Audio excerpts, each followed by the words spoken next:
আমি তোমাদের আজ ক্লাস 11 এর কেমিস্ট্রি সাবজেক্টের অর্গানিক পোর্শনটা পড়াবো। তো কেমিস্ট্রি তোমাদের পড়তে গেলে মেইনলি পড়তে হবে physical chemistry, secondly inorganic chemistry, third হচ্ছে অর্গানিক কেমিস্ট্রি। তো অর্গানিক কেমিস্ট্রির যে ফার্স্ট চ্যাপ্টার সেটা আজকে আমরা শুরু করব। তো হেডিং লেখো জৈব রসায়নের প্রাথমিক ধারণা। জৈব রসায়নের প্রাথমিক ধারণা সম্পর্কে আমরা জৈব রসায়ন কিভাবে শুরু হলো, জৈব রসায়নের কিছু ইতিহাস আমরা জেনে নিই।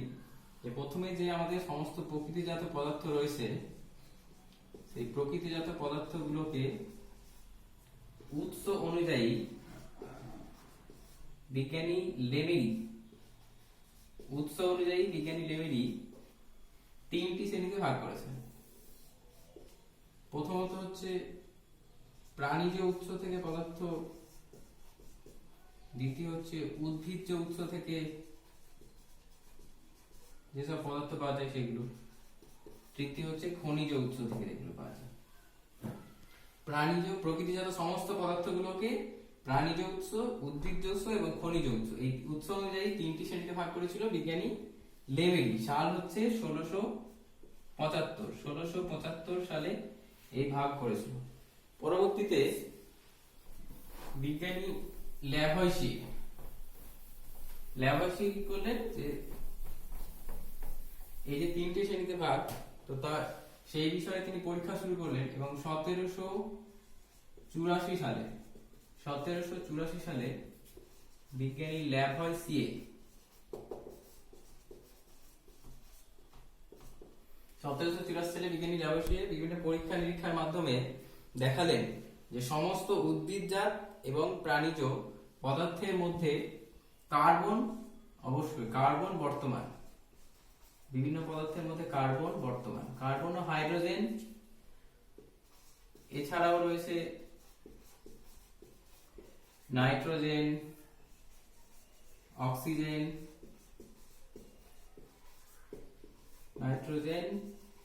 অক্সিজেন, সালফারও বর্তমান রয়েছে।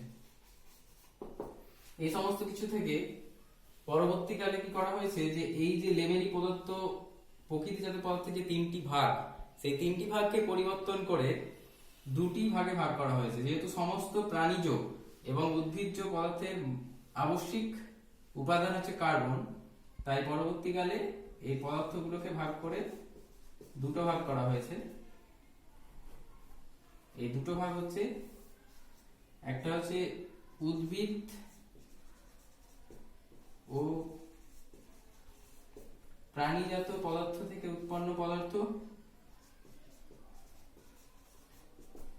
আর একটা হচ্ছে জড় বা খনিজ থেকে উৎপন্ন পদার্থ।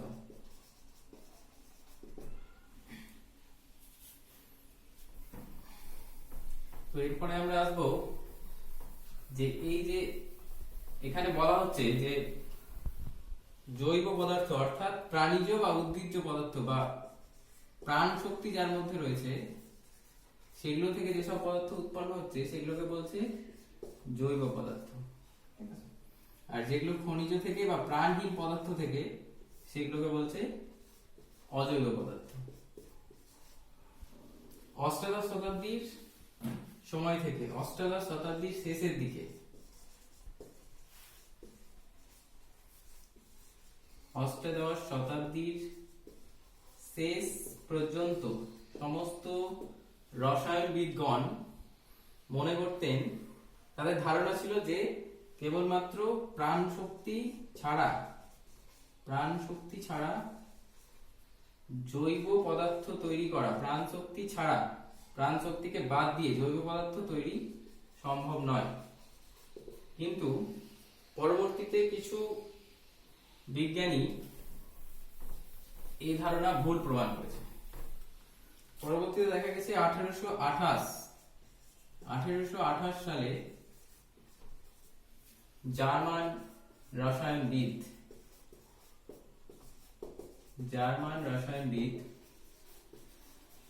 যার নাম হচ্ছে ফ্রেডরিক ভোলহার।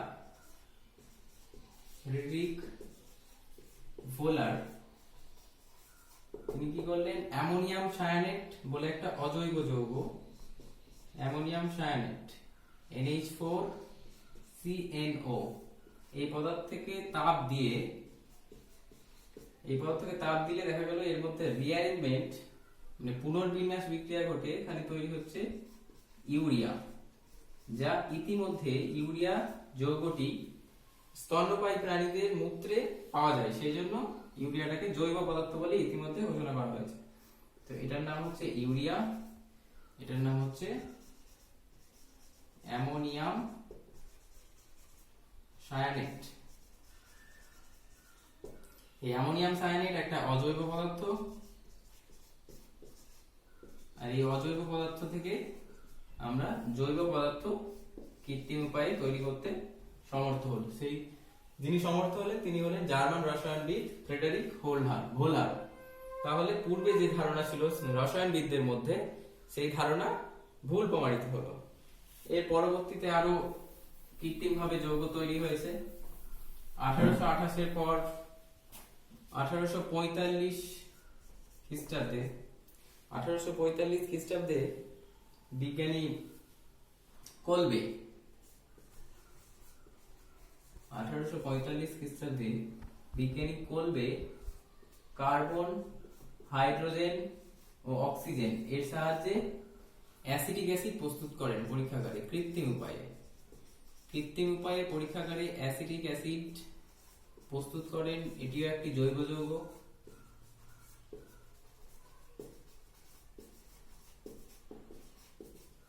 পরবর্তীতে আরো এরকম অনেক কৃত্রিম ভাবে যৌগ তৈরি করা হয়েছে, যেমন 1865 সালে বার্থেলো মিথেন প্রস্তুত করেন পরীক্ষাগারে, CH4 মিথেন যৌগ প্রস্তুত করেন। এবং সমস্ত পরীক্ষাগুলো থেকে এটাই প্রমাণিত হয় যে জৈব যৌগের মধ্যে কার্বন উপাদানটি আবশ্যিক, এবং এই কার্বন গঠিত যৌগকে নিয়ে বলা হয় এরা হচ্ছে জৈব যৌগ, আর কার্বন গঠিত যৌগের রসায়নকে বলা হয় জৈব রসায়ন। তাহলে হচ্ছে কার্বন গঠিত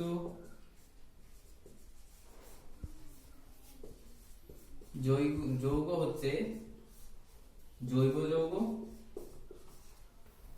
আর কার্বন গঠিত যৌগের রসায়নকে বলা হয়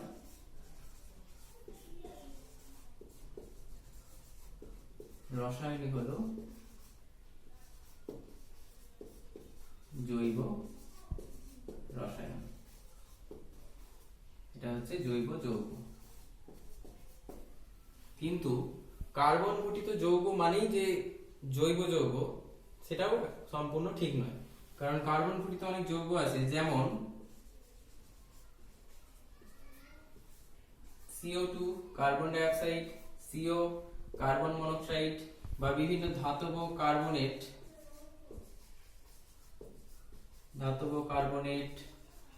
বাইকার্বনেট, এসব যৌগগুলি জৈব যৌগ নয়।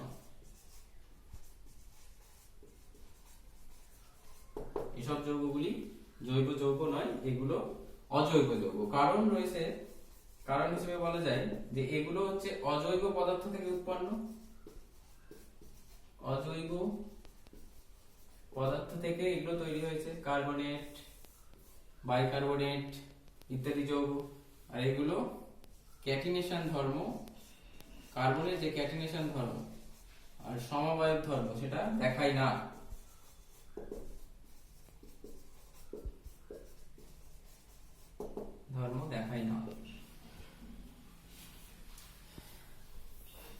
এবার আমরা জৈব যৌগ, কার্বনের যে জৈব যৌগ, কার্বন গঠিত যেসব জৈব যৌগ সেগুলো প্রচুর পরিমাণে রয়েছে, অনেক পরিমাণে রয়েছে কার্বন গঠিত জৈব যৌগ। প্রায় 20 লক্ষাধিক জৈব যৌগ রয়েছে। এই এতটা জৈব যৌগের কারণ হলো, এত যে জৈব যৌগ তৈরি হচ্ছে তার কারণ হচ্ছে কার্বনের ক্যাটিনেশন ধর্ম। নাম্বার 1, কার্বনের ক্যাটিনেশন ধর্ম রয়েছে। এই ক্যাটিনেশন ধর্মের সাহায্যে কার্বন অপর একটি কার্বনের সঙ্গে যুক্ত হয়ে আবার আরেকটি কার্বনের সঙ্গে যুক্ত হয়ে যৌগ তৈরি করতে পারে। একটা হলো ক্যাটিনেশন ধর্ম, 2 হচ্ছে কার্বনের সমাবয়বতা ধর্ম।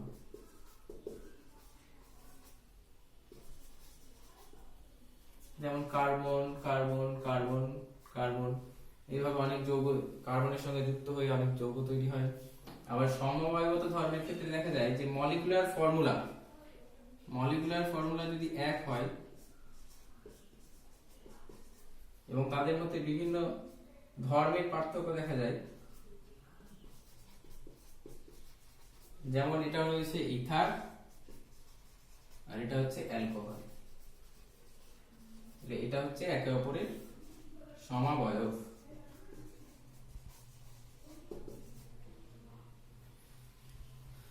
তো আমরা আজ পর্যন্ত আজকে এইটুকুই থাক। নেক্সট আমরা পরবর্তীতে আবার ভিডিও আসবে, তো তোমরা পড়তে থাকো। ঠিক আছে, গুড বাই।